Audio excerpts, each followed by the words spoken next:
In today's video, I'm going to show you exactly how to use chat on ClickUp so you can communicate faster with your team and keep all conversations organized in one place. ClickUp Chat is a powerful feature that helps you reduce back-and-forth emails and stay focused on your work. If you're using ClickUp for project management, learning how to use chat properly can save you a lot of time. Before we jump in, make sure to hit the like button and subscribe to the channel for more ClickUp and software tutorials just like this. All right, let's get started. First, open your browser and log into your ClickUp account.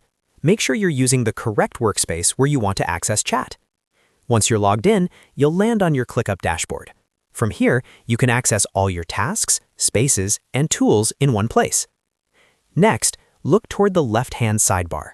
Scroll down and click on the option labeled More. This section contains additional ClickUp features that aren't always visible by default. Clicking on More will expand the menu and reveal extra tools you can use to manage your work more efficiently.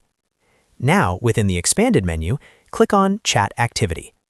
This will open ClickUp's chat section, where you can view and participate in conversations across your workspace. The Chat Activity panel allows you to see messages related to tasks, projects, and team updates all in one centralized location. Once you're inside Chat Activity, you can start reading existing messages or join ongoing discussions.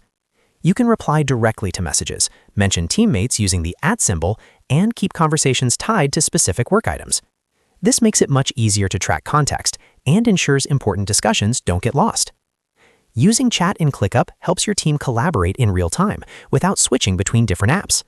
It keeps communication aligned with your tasks and projects, making everything more transparent and efficient. And that's how you use chat on ClickUp. If this video helped you, make sure to hit the like button and subscribe to the channel for more easy-to-follow ClickUp tutorials. Thanks for watching, and I'll see you in the next video.